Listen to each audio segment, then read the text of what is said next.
let the coffee lie to you and tell you exactly what you're not going Yes, to do whisper today. sweet lies to me. All right, so let's start this again.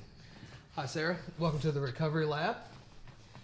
To provide a little context for everybody, Sarah with us today is one of our recovery specialists at Take Action Today. She is going to share a little bit of her story, and then we're going to spend a lot of time talking about recovery. September is National Recovery Month, and we want to spend a little bit of time in the month of September really highlighting people that are in recovery and successful in recovery. So often we hear stories about the people that really struggle with addiction, really struggle with homelessness. Well, we want to spend some time highlighting some people that are successive. And with that, Sarah, we appreciate you joining us today. We appreciate you taking time out of your busy schedule to share some stuff with us and share some of your insight. I know that not only are you a person in recovery, but you've also done a lot of work around recovery and helped a lot of people get established in a new way of life. And look forward to hearing some of those ideas and some of your stories. Well, thank you for having me. I appreciate that. I don't know that my stories are super interesting or that I've had a huge impact, but I try, with one person at a time, and it goes where it goes. That's right. So let's provide a little background information about yourself, if you will. All right. Well, I was born in Carmi, born and raised in Carmi. When I was born, my mom was going to school. My dad was an over-the-road truck driver. So I spent a lot of time with my grandparents. And my grandparents was like my safe haven. It was a Christian environment. My grandfather was a Baptist minister. And I learned about prayer, all those little Bible stories you hear growing up.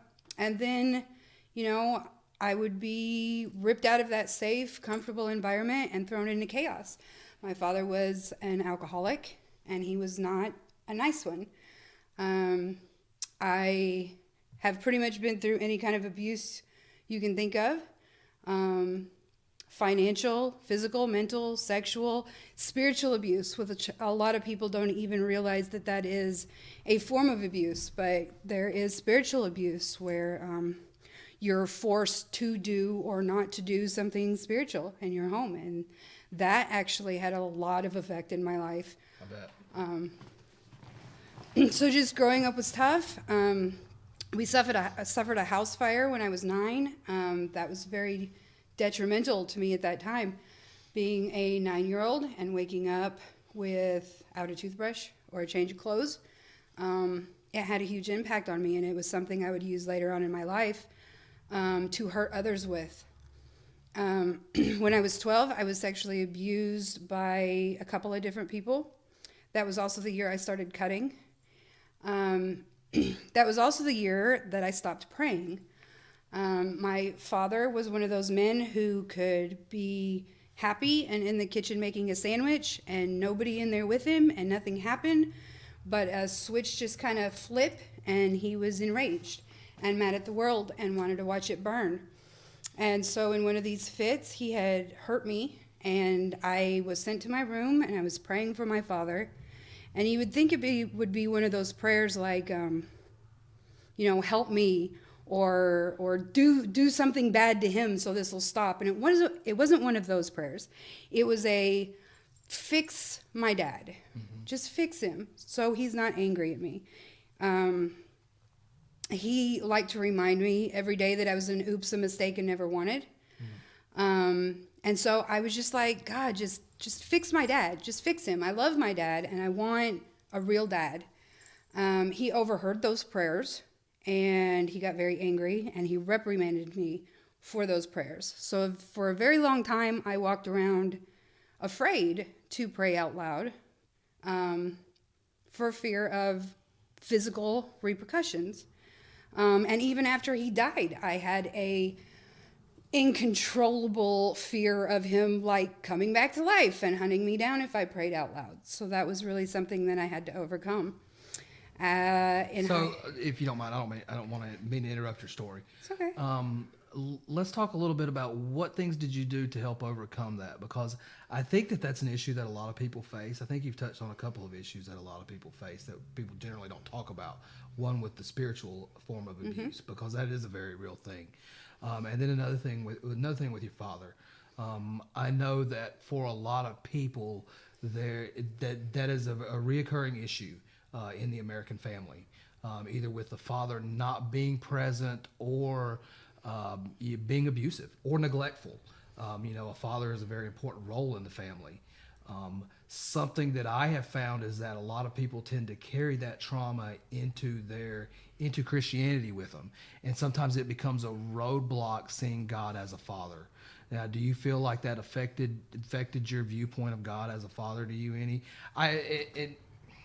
Anyway, go ahead. You can go ahead. Well, it absolutely affected it, and it still sometimes hinders that. Right. I know there's a lot of emphasis in the Bible about God being your father, there is. And Him being this loving and nurturing father. But when you don't have a model of a loving, nurturing father, it's kind of hard. It's a hard concept to swallow. Right. And when I really started working on myself, like I was saved and baptized when I was 8. Right.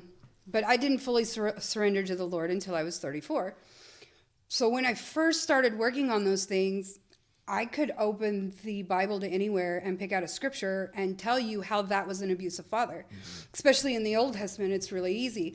Everybody's always like, God is peace and joy and love. But in my mind, he's also jealousy and anger and vengeance. And those are all a part of him. So finding a balance between yes, he is angry and jealous, and vengeful, but he is love, and he is only angry because of his love, and he is only jealous because of his love.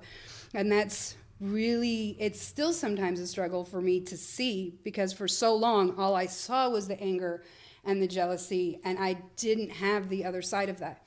So just trying to keep that in perspective is huge. I think what's helped me the most is adding that positive part too. Anytime my mind goes to that, well, this is totally what an abusive father would do, I will find a scripture that's opposite of that. When he's jealous, I will find something about, peace. When he is angry, and I'm sitting here looking at this scripture of him being angry, I find one about love, and it helps kind of positively reinforce that while my earthly father was not the greatest, I mean, we did have some good memories,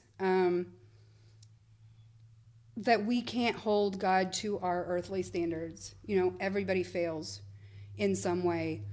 Usually every day we fail at something, and we can't really hold that against people because everybody is fallible, and the Lord is not. So to hold that mold of your earthly father to God, it is a hindrance, and it's taken me tiny little steps to move in the other direction. I just have to start. It all starts with the mind, renewing of the mind. So you just kind of try to reroute those thoughts into something more positive, into something more accurate.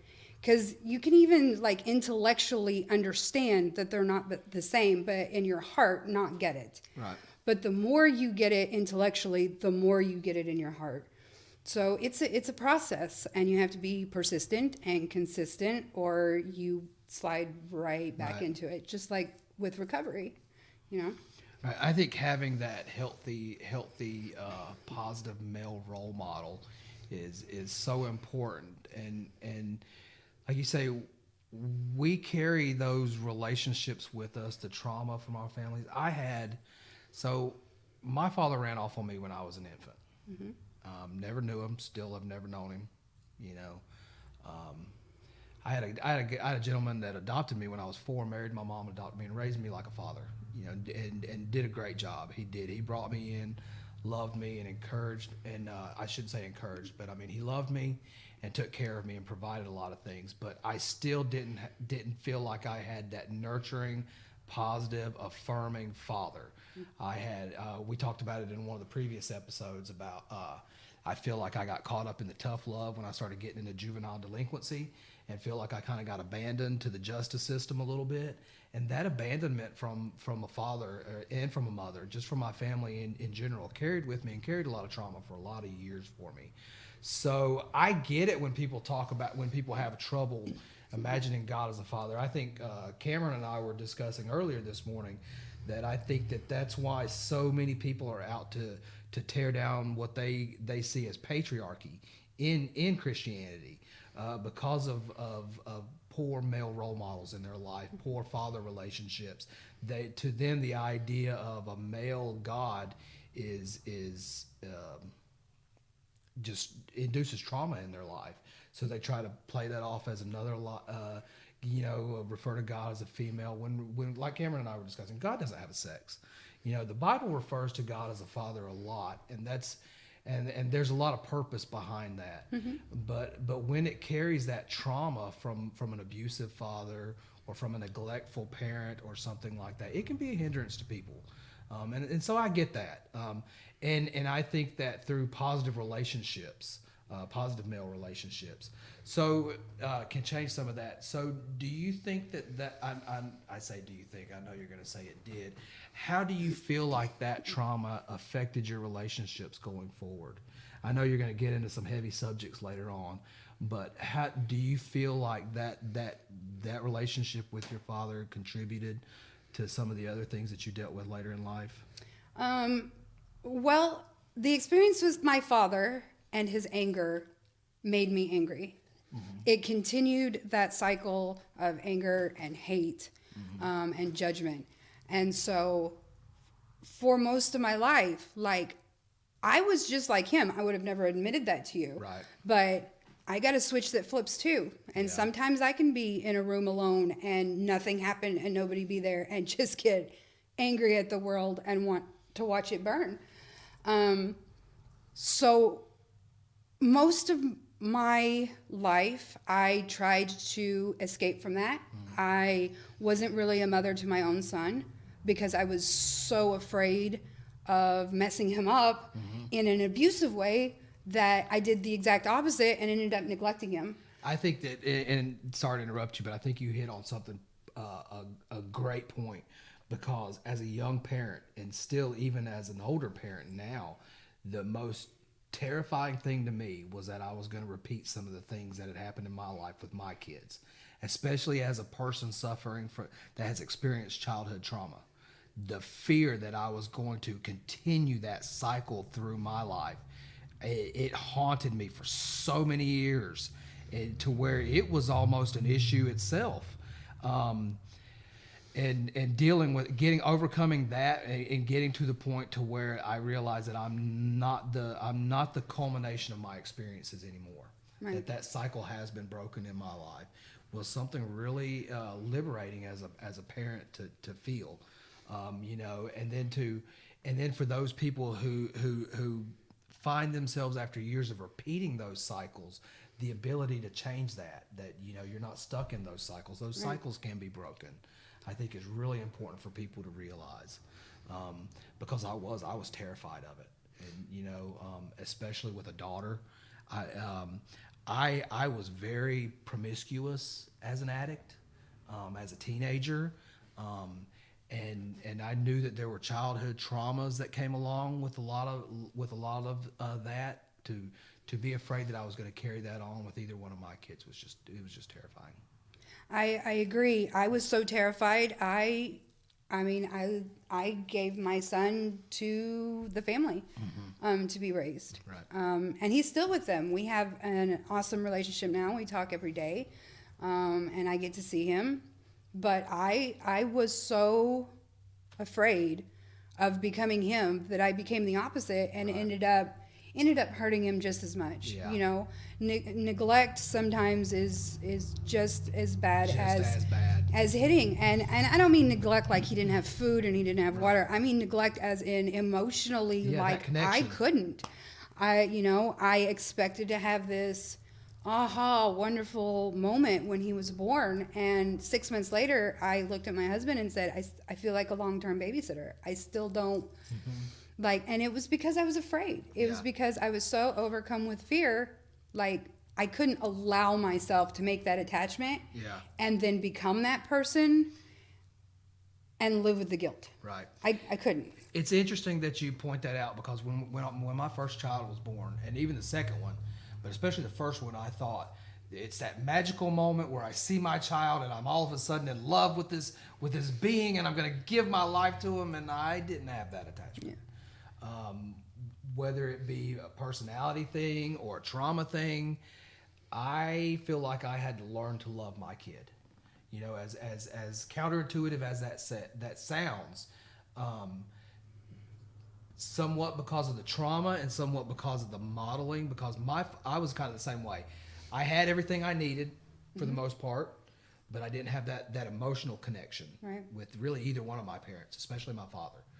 You know, so there was no magical moment for me. It was something that I had to learn to grow and to almost train myself to be able to do. You know, and now I love my child exactly like that fairy tale of how a parent's supposed to love a child, but it wasn't like that right away. And I think that a lot of parents, experience that. They might not admit it, but I think that a lot of them do, because a lot of them are carrying some of that trauma and stuff that kind of prohibits those bonds. And I think a lot of that idea comes from, you know, a lot of the entertainment and stuff that we watch. You know, in every movie, you know, the child's born and there's this magical moment and there's this super instant connection. And a lot of times real life, you know, isn't like a movie. Rarely like that. So I think that's where, even me, like, I think that's why I was a little confused, because I expected there to be this moment, and we see it all the time, that there are these just magical moments, and when there wasn't one, I thought there was something wrong with me. Yeah, exactly. You know, I had been an oops, a mistake, and not wanted my entire life. Of course I would get this wrong too. You know, so it really just added to the pile of failure and guilt that it had already been piling up for 22 years. Right. So. And then that just kind of fed things more. Now, so your son, right? My son. Your son, you were still in active use when your son was born? I stopped using while I was pregnant. It was actually very easy for me. Yeah. Which was surprising now looking back. How long were you in your substance use at that point when you had your son? Let's see. I had him when I was 22, and I started when I was 14, so about 8 years. Right. So it wasn't my peak. I did peak in the addict range, but that wasn't until, you know, a decade after I had him. Yeah.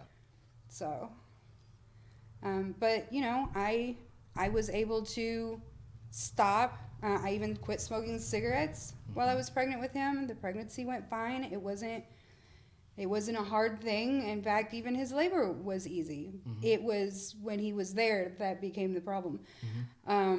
For me, I mean, he wasn't a problem. My whole philosophy on life was a problem. Right. Yeah. You know? And so, because I knew I wasn't in a healthy place, because I knew that hurt people, it was easier to let somebody else do that, you know? I thank God that I was strong enough to know and wise enough to know that I was in no mental state to care for him, and was able to make that decision to let somebody else be his guardian. Right. So walk me through some of the chaos in your life that led up to your imprisonment. Okay. Well, in high school, I started using. I became very promiscuous. I had learned that if I was busy with a whole bunch of things, I didn't have to be in my home environment. So I stayed busy all the time. I met a man at the end of my high school, my senior year in high school. He was very much like my father. We spent 3 years together. He was more mentally abusive. I mean, he was physically abusive also, but way more mentally abusive. I would be interrogated for hours. Wow. If I walked into Walmart and was getting a shopping cart and waved at a guy I graduated with and went on shopping and didn't say a word to him the whole time I was there and left, I would have a 4-hour argument when I got home. And he would ask me a question. If he didn't like the answer, he'd beat me. If I changed the answer, he would beat me because I was lying. And if I didn't change the answer in the next round of questioning, he would beat me because it was the same answer that I gave him the first time. Could you? And when I decided to leave him, he ended up stabbing me twice and leaving me in the driveway for dead. So after that, I was really just done with a certain type of person. So I found the opposite. I found a man who wouldn't hit me, which actually made me really mad. So I became the abuser. I think I would it's hit interesting him, how that happens. you know, Yeah. because my entire life I associated abuse with love. I didn't think he loved me because he wasn't abusing me. So I would get angry and I would hit him and I would hit him until he would hit me back. And ultimately, that's what led me to prison. We were having some trouble. He's also an addict, or was an addict. He's sober now. And we were having an argument, and he left to go to the drug dealer's house and shoot up. And I walked in the house and set the curtains on fire because I wanted him. Burn it down. I did. I burned it down to the ground. Is that where the arsonist thing? Yes, that is where the arsonist thing comes in. I no longer burn down houses. I only set souls on fire for That's the right. Lord. So, Holy Arsonist now, not worldly arsonist anymore. But yeah, and I knew from my childhood like how bad losing everything hurt. And so I used that experience against others. I wanted them to hurt as bad as I was hurting, because hurt people hurt people. That's how it works. And I was hurt and I wanted somebody else to feel it so I wasn't alone. And so I burnt the house down and spent 18 months in prison. I got 3 years. I only did 18 months because I was good. I got good time. I noticed a long time ago, a friend of mine's mom was a really bad alcoholic. And I mean, it's so bad that she would, just what she would drink was just horrible. I mean, she'd let Old Milwaukee sit on the counter till it got room temperature, and that's what she would drink. And she was a great person, sober. After about 3 Old Milwaukee tall boys, she became very abusive to her daughter. And as a friend, and especially at the time I was kind of living with them, I'm a very passive person. And I have this, which is kind of ironic because I used to fight a lot. But especially when it comes to women, I'm a very passive person. And the more aggressive the woman gets, the more passive I become. Mm-hmm. And that was something, because I went through a lot of juvenile programs. I was able to identify it in this woman that she was lashing out. And I didn't know it at that time. I know now that it was trauma that she had experienced with past men, where she was used to somebody hitting her. She was used to somebody cussing at her. Mm-hmm. She would get drunk like that, and she would try to provoke a reaction either out of myself or her daughter, so that she would get some of that abuse back. Because it makes them almost feel normal. Maybe I don't want to assume what it makes. Well, when you spend your entire life in that environment, you think it's normal. That's what you're comfortable with. So not having that makes you super uncomfortable. I used to almost get paranoid. If these things aren't happening, then what's going on? Are they out to get me in different ways? Are they out to manipulate me in different ways? I could always take a punch in the face way better than somebody playing mind games with me, because I was used to being punched in the face. Right. I was not as used to the mind games. So that whole unknown element, I think, just makes people extremely uncomfortable when you've been raised in a certain way. And nobody likes to be uncomfortable. So you try to do something to fix it, whether it's fixing it the right way or the wrong way. All you see is a solution to the problem, and so that's what you go for. Right. I try to stay really mindful with women when they seem to want to provoke arguments and stuff. Just staying mindful of that trauma in their past and trying not to return that argument, but to be more affirming with them, but not patronizing. But wow, I mean, what a dilemma to deal with for everybody. For the person living with that trauma, and then the people that are around them, like you say, hurt people hurt other people. I mean, not intentionally sometimes, but sometimes intentionally they do it because it makes them feel normal. Well, and even going back to my father, before he was adopted by my grandparents, he didn't have a good childhood. Right, exactly. And because of that, he used that as an excuse for the rest of his life for every action that he took. And for a long time, I had this resentment and this anger towards him. Like, how could you do this to me? But once you come to a place where you can see the other side of it, you just didn't know how to heal. Yeah. He just didn't know how to heal. I think that that's what a lot of us lose sight of, is that we're really probably only about 2 or 3 generations away from what we would consider dark ages in social in human interaction. Just a couple of 3-4 decades ago, it was commonplace for men to be women to be subservient to men, and men to be abusive to women as a commonplace. We are still so close to all that. It would be naive to think that all that stuff just disappeared. Right. There's a lot of people still healing from some of that stuff. And I really think that mental health is getting a lot more focused on trauma. I think that we have come to the place where we realize that trauma is at the heart of just about every issue people face. Right. And I think that mental health and behavioral health has turned the corner on that and started going in that direction. So we're getting better with it. But just 2 generations ago, it wasn't like that. It was stuff everything down inside, keep everything in your house, just Right. continue getting sicker and worse.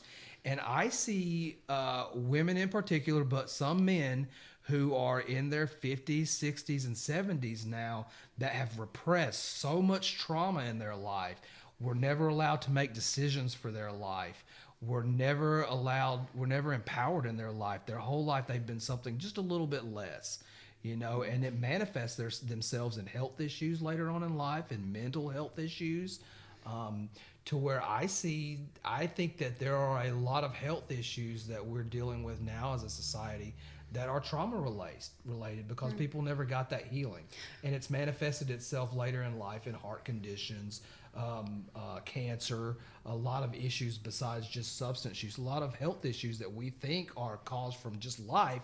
No, they're caused from burying this trauma in your life and never having a voice. Right. And I think a lot of people don't realize what all trauma is. Like, a lot of people think trauma has to be this horrible, horrific event or series of events in your life, and it doesn't. Trauma is different for everybody. So what's traumatic for me may not be traumatic for you. Right. And what's traumatic for the next person isn't traumatic for the 2 of us. Like, trauma has a different kind of definition for each person. Because we all have different mindsets and we all have different kind of molds that we sit in.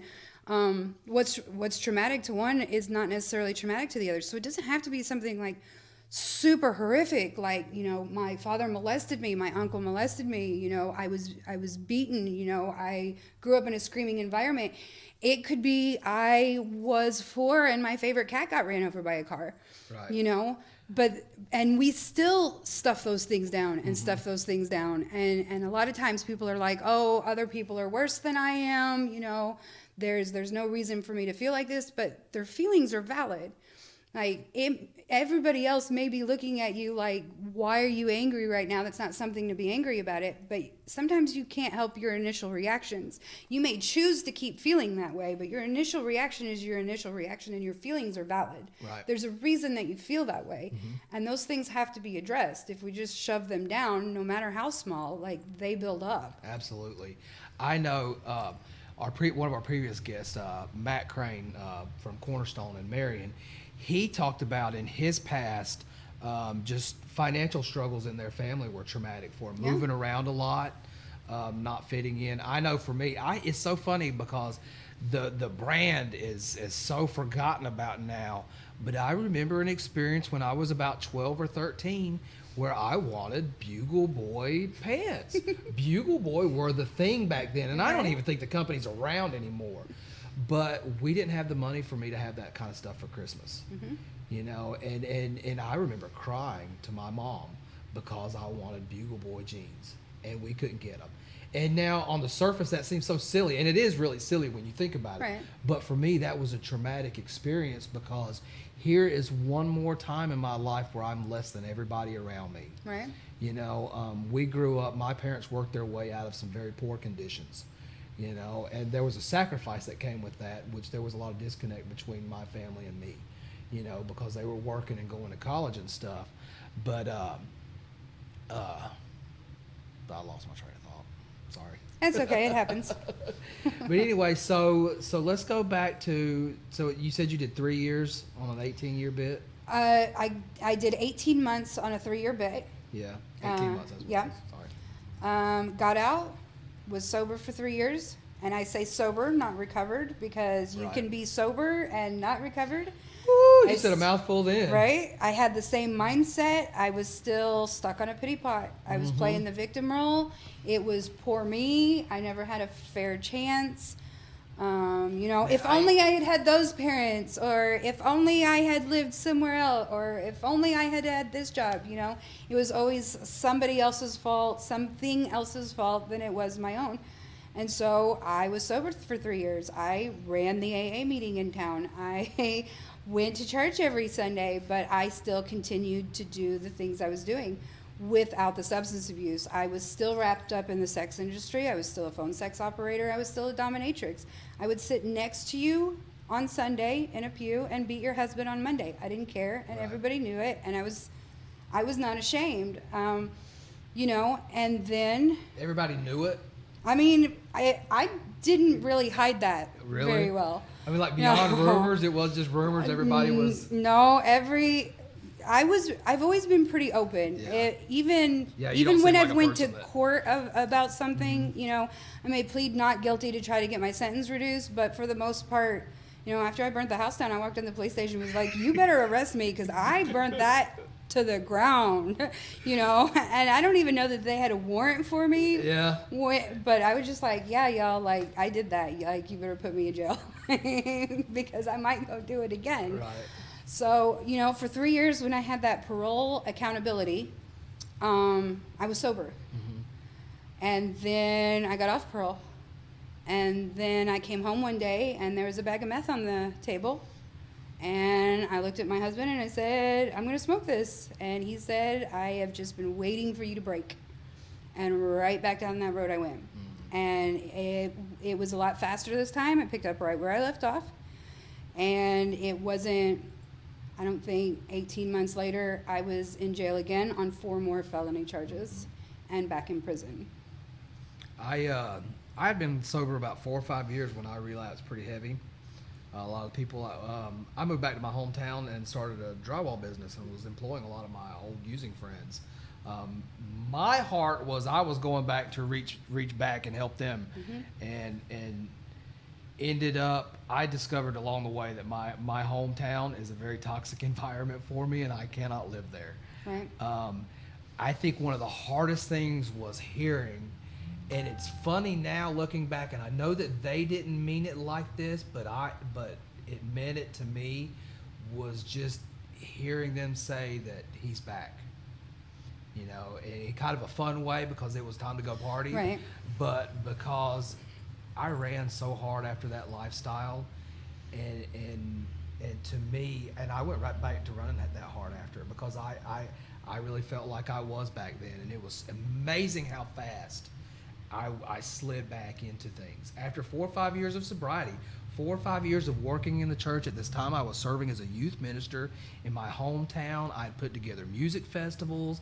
I had done all kinds of cool outreaches to reach people in my community that were from where I came from, and I went right back out to it really fast. And one of the biggest things that triggered it was my wife decided to go back to college, and we decided to sell our house so that we could afford for her to go to college. And when it did, it robbed me of the purpose that I felt like now the people that I work with have said that I'm going back to who I was. And now I've lost my home, even though it was a decision that I made with my wife to sell my home. Now I've lost that sort of my identity. Right. Because I took a lot of pride in being a former homeless crack addict that now was a homeowner. I had a successful business. I was a youth minister in church. And I took a lot of identity from that. And now my coworkers are saying I've already gone back to my old self. Now I've sold my home. I'm no longer a homeowner, and I went out, and that really inflamed my relapse. That night I went out and I think got hammered, drunk, way worse than I had ever been to that point in my recovery. And it was just a downhill slide from there to where eventually I ended up, my wife and I were separated. We ended up moving to back to West Frankfort into her mom and dad's basement with $300 in our pocket. We ended up getting separated after my son was born, and we were separated for probably 5 or 6 months. And for all intents and purposes, I had burned my marriage down until a moment of clarity. I sat on a couch with a bottle of Jack Daniels and my kids' pictures in my hands and cried my eyes out, saying, "Why, God, how did I end up back in this mess?" And we started going to counseling and fix things, But I fell so easily back into that. It was just, and so that's one of the reasons why I don't go back to my hometown, because I feel like the people there still see me as that old person. And I think that eventually I start seeing myself that way. Well, and I'm very guarded when I go back to Carmi. I only go once a month. Yeah. Any other time I see them, they have to come see me. Like, I don't tell anybody except my mom and my son that I'm coming. I won't go to Walmart. The first time I went back home after I got out of prison this last time, I went to Walmart to pick something up, and as soon as I pulled in the parking lot, one of the guys I dealt drugs to was standing in the parking lot, waving, flagging me down. So I really, I've been blessed to go back there and give my testimony in the Methodist church that I go to when I'm in town, and I do see my mom and my son, but for the most part, like the town festivals and the county fairs and the, I don't even really stop and get gas while I'm there. I go to visit who I am there to visit, and I leave. Right. Because if I were to stay and get involved in that, I don't know that I'm like, I may have another relapse in me. I don't know that I have another recovery in me. Absolutely. And my recovery is more important than visiting those old times and places. Now, I would absolutely love at some point to go back to Carmi and do some stuff that I'm doing in this area. Mm-hmm. But as of right now, I am not in a place to not let that suck me back in, just like a black hole. Right. Well, I think it took me just this past January. I still consider myself, the moment I went to Teen Challenge in 2000 is when my recovery started. That's when the process started for me. So there was a big relapse involved in that, and that's one of the reasons why I don't count my sobriety time. I don't focus on sobriety time. I focus on recovery, because as you pointed out, I know from experience and from being around people that it's possible to be sober and not be in recovery. And it's possible to be in recovery and still have issues with sobriety. I think that the process of growth can still continue, and I think that given time, I think that's one of the things that I've really come to understand is the harm reduction approach. That keeping the addict alive long enough to recover, because over time, things over a long period of time have a way of changing our lives more than things do instantly. So if we can keep a person alive long enough, introduce them to recovery concepts along the way, help them, be there to offer them connection and guidance. It might take a person 20 years to recover, but that recovery is possible even if it's not instant. It's not always instant. Some people are lucky enough to get that miracle delivery. I've seen people go and make prayers and come away no longer struggling with addiction, right. Go on and live their life. And that's a beautiful story. It wasn't my story. So let's go back to, so you've been working in recovery for a while now, right? Yes. How long have you been working in recovery? About 2 years. About 2 years? About 2 years. So share a little bit of your experience. I know you worked with some sober living homes that we have in West Frankfort. What was that like? Well, it was kind of a blessing and a curse. There's good things and bad things about everything. It gave me a lot of hands-on experience. Right. I was straight out of prison. I came into this environment. It was soon after I was kind of put in leadership position. but I slid into that very easily because I had spent so much time on healing Right. while I was in prison. There was a lot of stuff that I didn't have to deal with going into that. I was able to acclimate to the new situation pretty easily, which was actually unusual for me. Usually it takes me like months to acclimate to a new situation. I think you hit on a really good point right there. Kind of what I was saying a while ago about how a person can still be recovering and not be sober, is getting involved in those concepts. Like myself, I relapsed and I struggled with drinking over the years, but I was still thinking in terms of healing. I was still looking for information to help healing. I was still learning about recovery, and growing as a Christian and growing as a person in recovery. And then when I got active in recovery again, so once I relapsed, I went to AA for about a year and got sober. And then I got out of recovery. I wasn't involved in active recovery anymore, wasn't involved in any fellowships or programs. But in the last year, I've gone back to that. And because of some of the history that I had with some of the other programs I've been through, and because through that 15-year stretch, I didn't just go idle. I continued to focus on growing as a person. I continued to become more self-aware, more emotionally intelligent. Once I came back to recovery, I was able to slide right back into it and not start over from 15 years ago, but start from a new place now with new understanding and new growth and new healing. That experience that you've got, I know that's one of the things that absolutely amazes me, that you've been able to, that experience that you've gotten and still stay sober. And still maintain your recovery, because we see so many people that fall back surrounded by inconsistency. It wasn't like, it's kind of hard being stuck in a house full of women who, some of them are still using, some of them are detoxing when they get there. Some of them have been sober for a couple months and then end up using.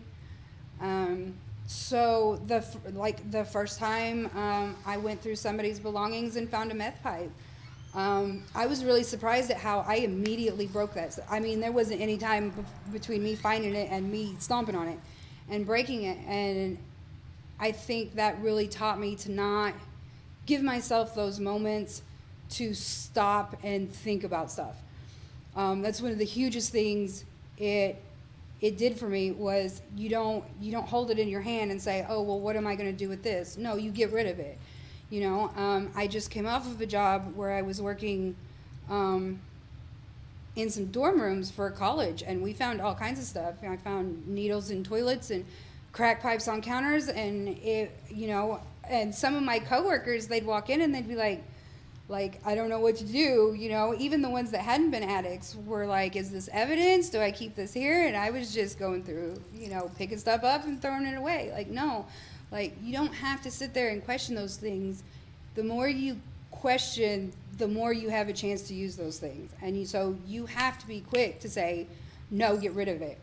And I think that was one of my biggest mistakes when I got off of parole that first time, was it was sitting on the counter, and I didn't immediately throw it away when I saw it.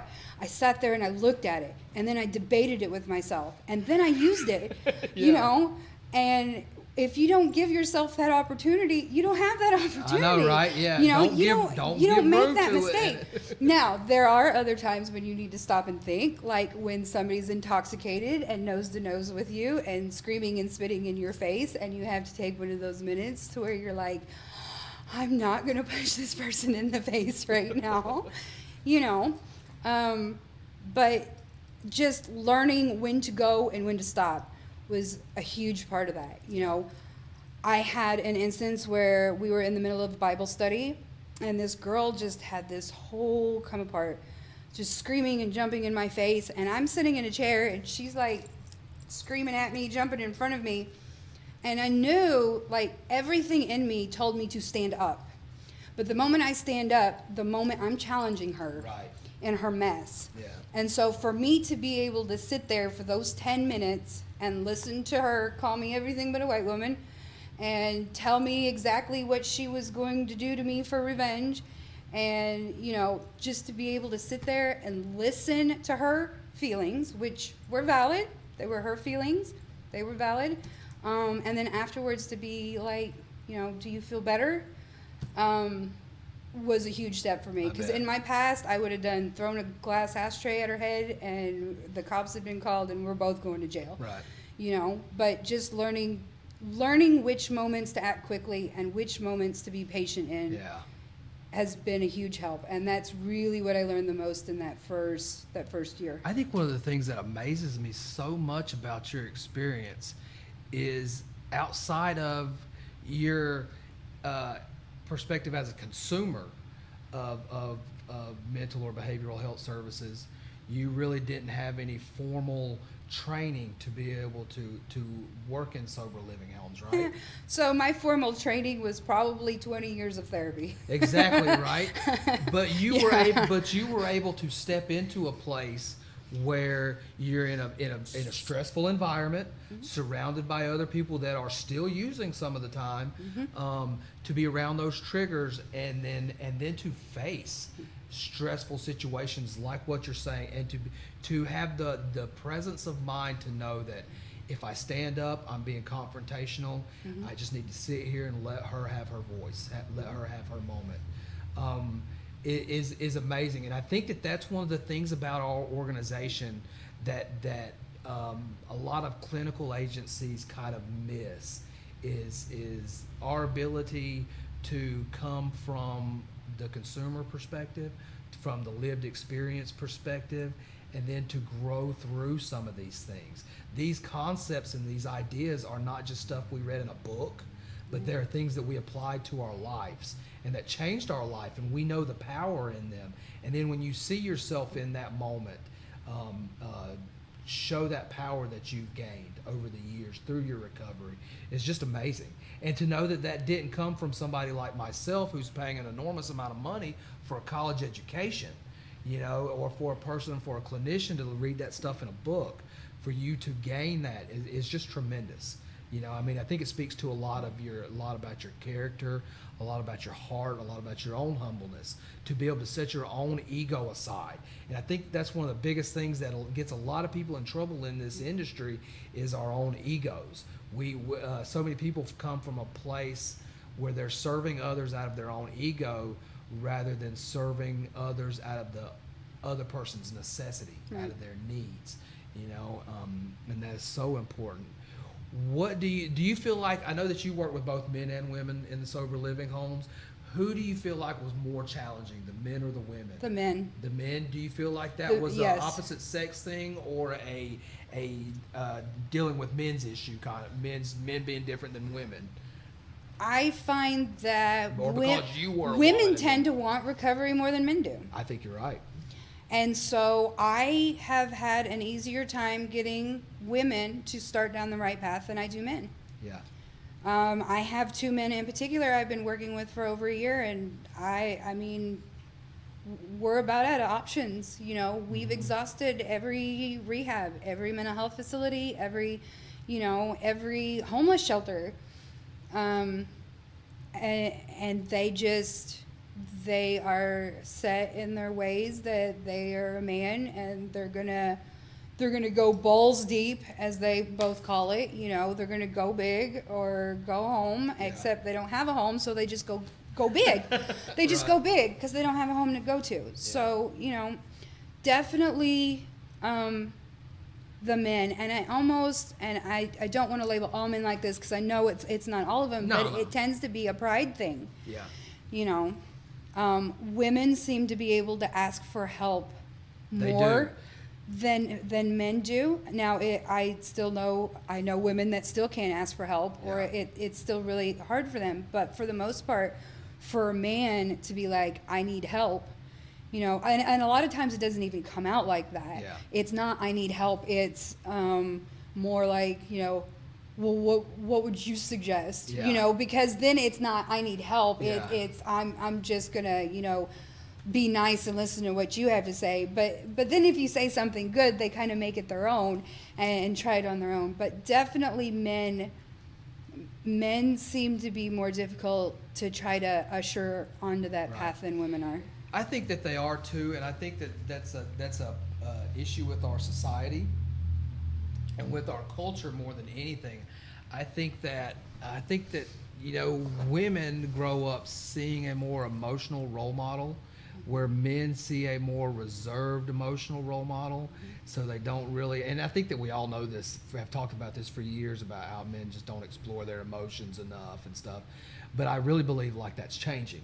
I really believe that the more men open up about issues, the more other men will open up about issues, and the more men become emotionally intelligent, more aware of their own emotions, more aware of the trauma that they're dealing with, willing to admit the fact that they're dealing with trauma rather than something, that didn't bother me, that's just nothing.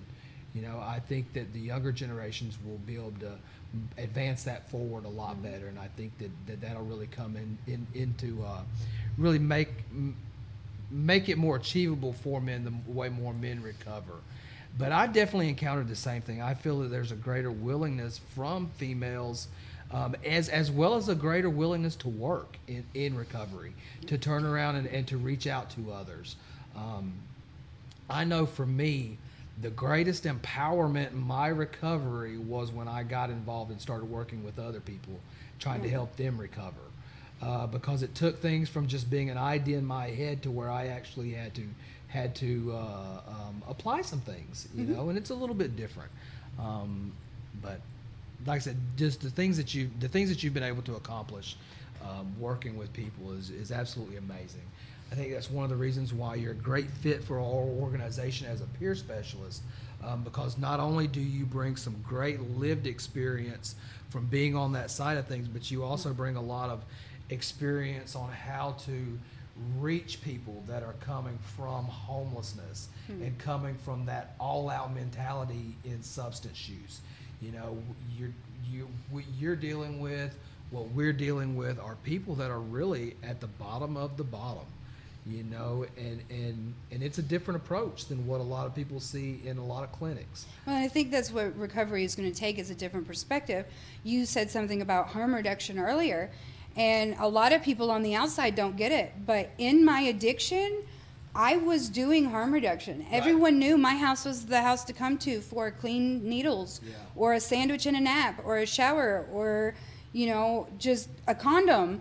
Everybody knew that you could get those things at my house, and we regularly did that. We handed out, needles to people like crazy, not because we necessarily wanted them to use, but because that it is so prevalent out there for people to not only share each other's needles, but even if you reuse your own, you can get sick from that. Right. So, addicts, and I know other addicts that are currently addicted to doing this, are trying to help other addicts while they're still in the hole. Now, it doesn't work nearly as well until you're out of the hole and you reach back down.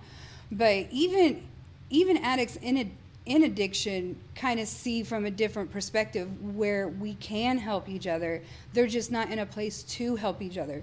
And so I think that the peer community is going to be a huge thing in recovery. Yeah. It just is. We've tried the clinical thing. I tried the clinical thing for 20 years. I had all kinds of doctors and therapists that I saw, but could not relate at all. Like maybe they had some mental abuse. I hear people say it all the time, even that go to great clinical help. Yeah. Even people that have been in recovery like myself for 20 years, 30 years, I hear people that go to them say they can tell the difference. Mm-hmm. That they know when they're talking to a person with lived experience that's authentic, and then they know when they're dealing with a person that either doesn't have that lived experience or is so disconnected from it that they don't have that peer perspective anymore.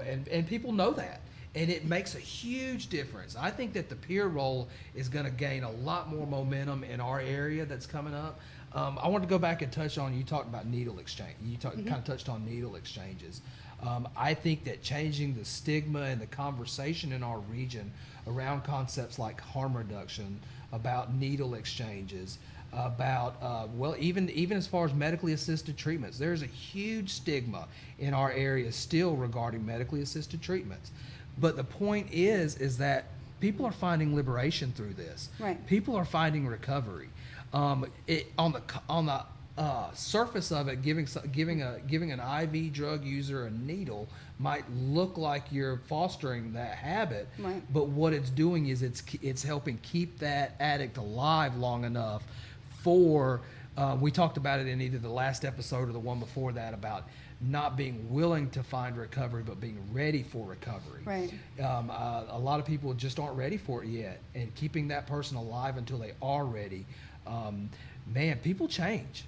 It's a myth that people don't change, and if we can keep people alive long enough for some recovery concepts to sink in, I mean, 20 years. Look at me. I'm a completely different person than I was 20 years ago.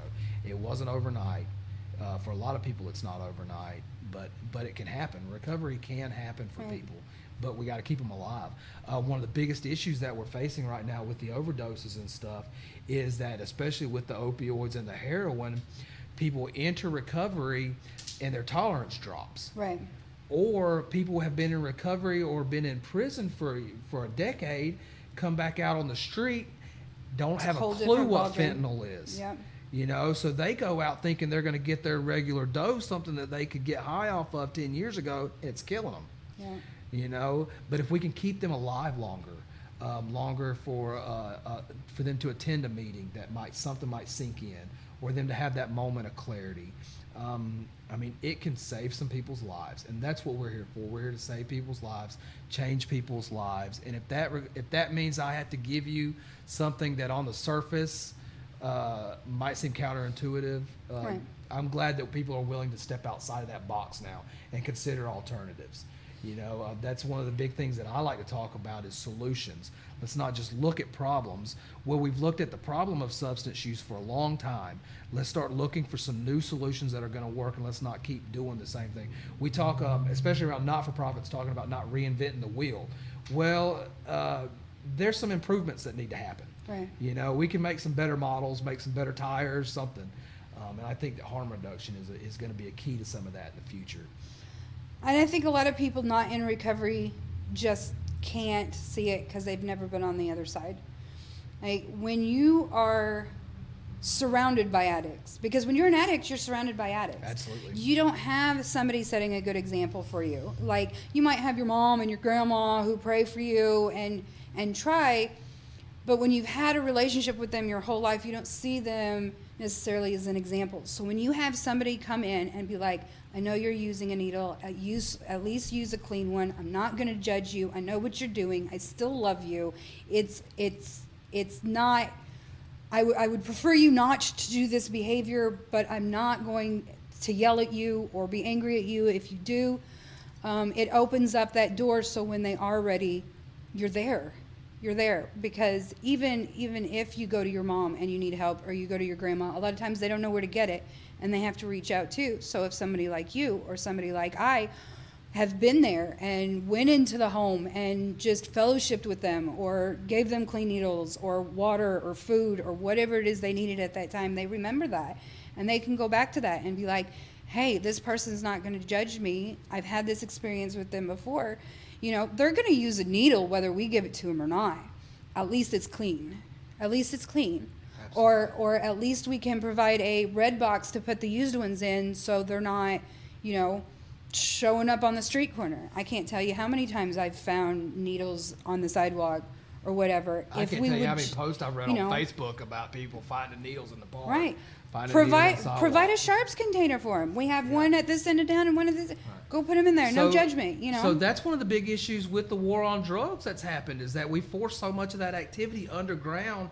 It has actually caused a negative health ramifications because of that. Because you have people like you talk about spreading hepatitis. Yes. You know, through needles, and spreading all kinds of other diseases through needles, where if things were a little more above board, things were a little more open, they weren't so scared about going to jail if they asked for help. You know, if we could provide safe places. I'm not an advocate for safe places to use, but still help provide some things to help keep them from dying from other things, Right. dying from exposure, dying from, like I said, hepatitis or many of the other things that you can get, HIV and things. I don't think people realize how big of a deal exposure is. Yeah. I just had a guy in January who has, I've been working with him for a while, and he is in and out of homeless shelters, and he'll call me when he gets too down, and he was in between homeless shelters. He drank and passed out in the woods for 36 hours and just about had to have both feet cut off. And in our secure, warm little homes, most of us don't think that that's even an issue in the United States, and it is. Well, It very much is. Well, the whole thing that spurred our organization to begin with was the guy passing away behind the liquor store last fall. Yeah. And living in a tent in the woods behind a liquor store in Little West Frankfort. And none of us knew that anybody was even living there. And that first cold snap last fall, like you say, just exposure. For somebody to... And especially if they're addicted, if they're using and homeless, you don't realize how cold you are when you are cold. Mm-hmm. So, this man didn't even realize that he was frostbite Right. for a while. It took him a couple of days to get to the hospital. So what can we do? So we're building a recovery community for people that experiencing substance use and homelessness to connect to. What can people out there with a loved one struggling with substance use, a loved one? I talk to people all the time that see their brothers and sisters walking down the street, living in tents. What can people do? I get to ask that all the time: is what can I do? What if you could tell a loved one right now something to do for their loved one? It's kind of redundant, but what would you tell them? Well, I would tell them two things, actually. I would tell them to pray, first of all. And I would tell them to find that fine line in between judgment and enabling. There's a fine line between helping and hurting. Yeah. And you're not always going to get it right, and you're going to fail. But the non-judgmental acceptance of who a person is at that time, while not helping them to be that person, is the greatest thing you can do for them. Absolutely. Well, Sarah, I really appreciate your time coming in and talking with us this afternoon. I feel like we've barely even touched your experience. I feel like we've barely even touched this subject, but I know that I'm very blessed to have you in our organization. Thank you. I believe that you bring a lot of experience and skills to the recovery specialist position, and I think that you're going to change some people's lives. And I hope that we get to enjoy your company for a long time. I'll come back for a part 2. And next time we'll have you on the podcast, maybe we'll actually get into some of the subjects we want to talk about. It's all right. But I really appreciate your time. Thanks for coming in. Welcome.